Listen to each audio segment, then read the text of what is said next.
तपोभूमि में वंदनीय भिक्षु संघ यहाँ भिक्षुनी संघ उपस्थित हुए हैं। भगवान बुद्ध ने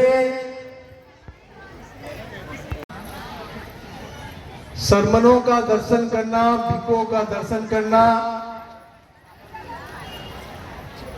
उत्तम मंगल है। तो मुझे भी लगता है कि भगवान बुद्ध की शुद्ध वाणी से हमारा जीवन मंगल हो सकता है। 7 साल हो गए हैं और राज स्त्री बौद्ध सम्मेलन को लेकर ये 5वां राज स्त्री बौद्ध सम्मेलन है। और आप देख रहे हैं कि हर साल वंदनीय पूजनीय भिक्षु भिक्षुनी संघ उपस्थित होते हैं। मैं खुद इस भावना से भिक्षु भिक्षुनी को निमंत्रित करता हूं कि आप उनके दर्शन करें, उनका ये देशना का लाभ लें और अपने जीवन को मंगलमय करें। इसलिए इस धरती पर आप वंदनीय पूजनीय भिक्षु संघ यहाँ उपस्थित है। आपको उनके दर्शन हो गए, उनके मुखाग्र से धम्म सुनने का अवसर आपको मिलेगा। निर्माण हमने दुख मुक्ति के केंद्र के रूप से किया है। हमने आपकी आध्यात्मिक जगह को निर्माण किया है। अगर आपकी आध्यात्मिक जगह नहीं होगी तो आपका मन पवित्र नहीं हो सकता है, आपका मन निर्मल नहीं हो सकता है। और जब मन आपका निर्मल पवित्र नहीं होगा तो आप अपवित्र मन से भर जाएंगे। आपके मन को निर्मल पवित्र करने के लिए तपोभूमि का निर्माण किया गया है। हम आध्यात्मिक जगह को निर्माण किए हैं और आध्यात्मिक धरोहर को भी बचाने की लड़ाई लड़ रहे हैं। बाबा साहब अम्बेडकर विश्व के इतने विद्वान थे, अंततः उन्होंने बुद्धिज्म को क्यों स्वीकार किया? धर्म की आवश्यकता क्यों पड़ी? बाबा साहब अम्बेडकर ने 14 अक्टूबर 1956 को बुद्धिज्म को स्वीकार किया और बुद्धिज्म की आप लोगों को दीक्षा दी।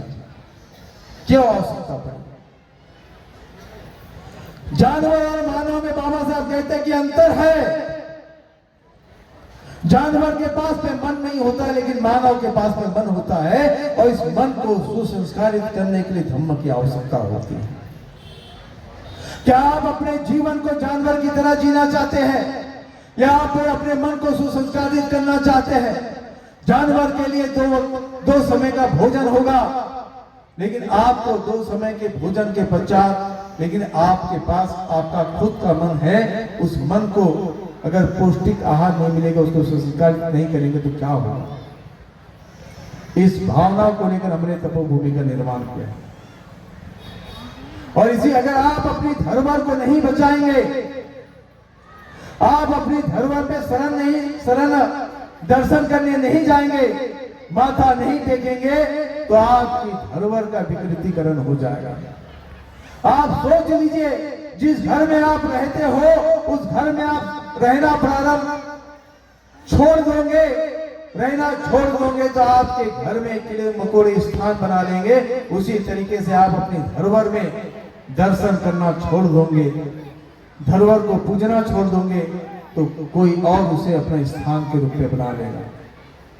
तो ये बात को जानिए कि तपोभूमि का निर्माण उसी उद्देश्य से किया है। कि आप जब मानसिक शारीरिक तौर पर अगर कहीं आप दुखी होते हैं तो यहां आकर आप अपने मन को हल्का कर सकते हैं। इसलिए तपोभूमि का निर्माण। और महाबोधि महाविहार के बारे में जानिए। 134 साल की जो लड़ाई जो लड़ रहे हैं, वो लड़ाई में 134 साल हमको क्यों लगे, महाबोधि महाविहार हमारे हाथ में, हमारे पोजीशन में क्यों नहीं, उसका कारण क्या है कि आपने अपने आध्यात्मिक धरोहर में दर्शन करना आपने छोड़ दिया। जो जगह होती है वहां जाइए, वहां दर्शन कीजिए, तब वो धरोहर, वो जगह बचेगी। तो अभी संक्षिप्त में मैंने आप लोगों को जो बात कही, वंदनीय पूजनीय भिक्षु संघ यहाँ बैठे हैं, आप उनका लाभ लीजिए, उनके मुखाग्र से धम्म को सुनिए, आपका जीवन मंगलमय होगा। और बाबा साहब अम्बेडकर ने 14 अक्टूबर 1956 को बौद्ध धर्म दिया है, उस बौद्ध धर्म को प्योर और शुद्ध रूप से स्वीकार कीजिए। अगर प्योर और शुद्ध रूप से आप बुद्ध धर्म को स्वीकार करते हैं तो आपका ही जीवन मंगल हो सकता है। तो इसी के साथ मैं अपनी वाणी को राम देता हूं। नमो बुद्धाय। राज्य स्त्री बौद्ध सम्मेलन राजनांदगांव प्रस्तावित उद्बोधन के पश्चात धम्म देशना हेतु अब हम ससम्मान सादर आमंत्रित करते हैं। हमारे बीच उपस्थित हैं पूज्य